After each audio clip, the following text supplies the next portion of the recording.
النهاردة هقولك على حاجة غريبة. القلق مش جاي يدمرك، القلق جاي يقولك في حاجة غلط.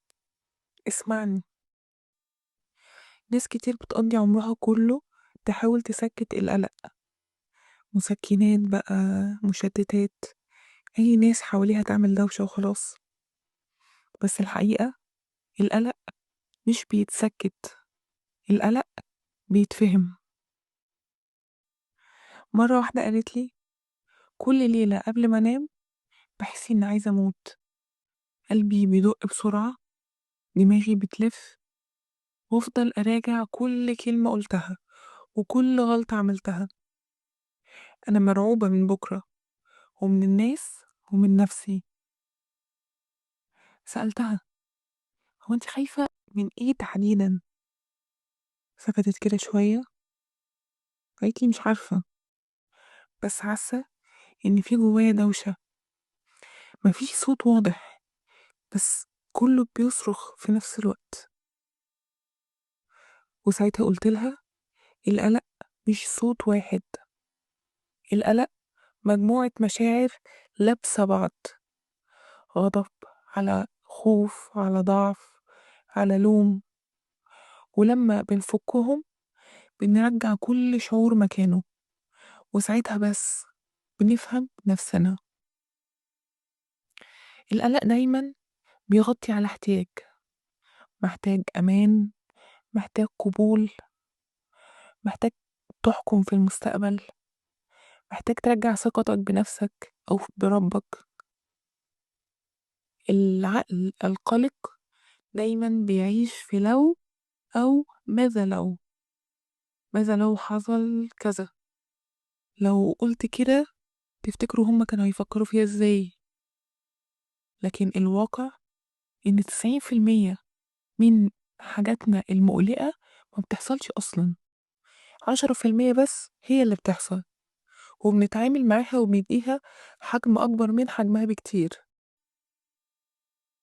في تمرين حلو قوي اسمه تمرين الحوار مع القلق.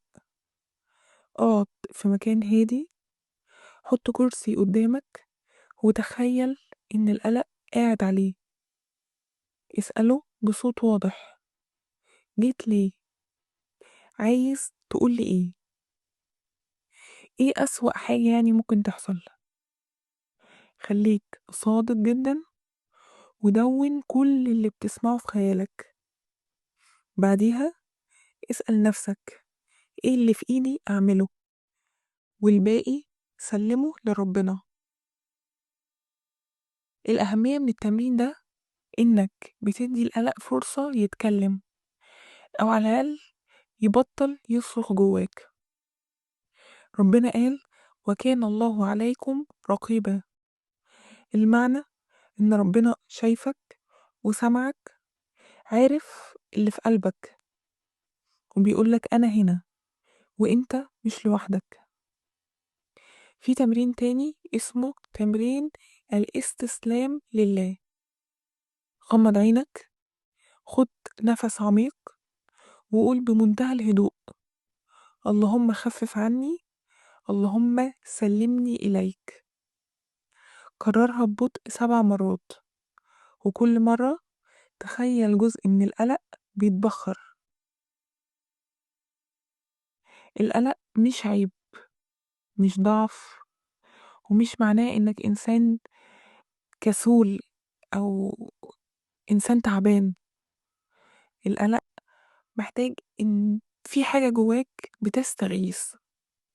صدقني أول ما تبدأ تسمعها هتكتشف إنك أقوى بكتير مما كنت فاكر. لو عجبك البرودكاست ده اعمل سبسكرايب، واكتب لي في التعليقات هتعمل أنهي تمرين فيهم ونتيجة التمرينات دي ايه، وشير الفيديو مع ناس بتحبهم، واستنوا اليوم الثالث من التحرر من القلق.